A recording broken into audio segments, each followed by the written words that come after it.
부자 행세를 하며 결혼 중매 앱에서 만난 남성들로부터 수십억 원을 편취한 40대 여성이 구속돼 재판에 넘겨졌습니다.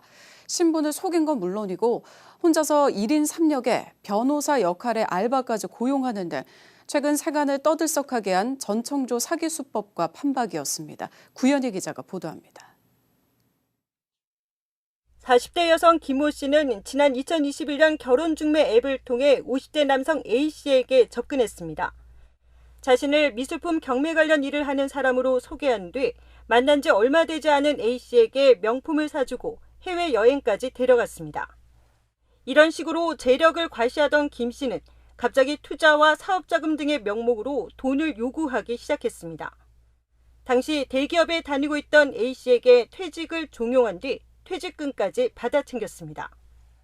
김 씨가 돈이 필요할 때마다 적게는 몇만 원에서 많게는 억대의 돈을 보냈는데 급기야 대출까지 받아 모두 11억 원을 건넨 A 씨는 결국 지난 6월 극단적 선택으로 생을 마감했습니다.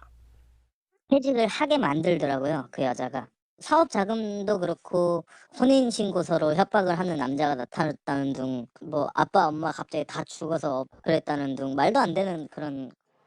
김 씨의 범행은 이뿐만이 아니었습니다. 지난 2017년 9월부터 지난해 11월까지 동일한 수법으로 7명의 남성으로부터 30억 원을 편취했는데 피해 남성들 대부분은 40, 50대 미혼남이거나 이혼남, 유부남으로 한 번에 5명의 남성들과 양다리를 걸치기도 했습니다.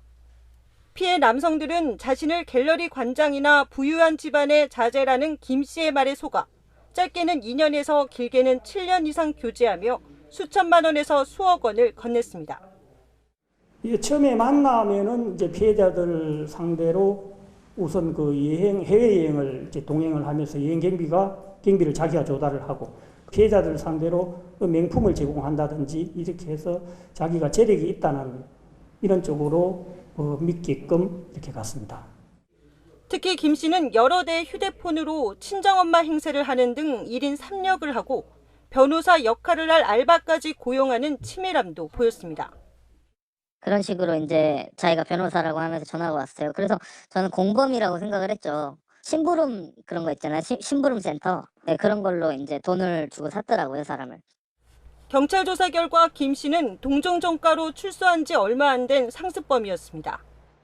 구속 상태로 재판에 넘겨진 김 씨에 대한 첫 공판이 오는 16일 울산지법에서 열리는 가운데 경찰은 김 씨의 추가 범행을 조사하고 있습니다. JCN 뉴스 구현입니다.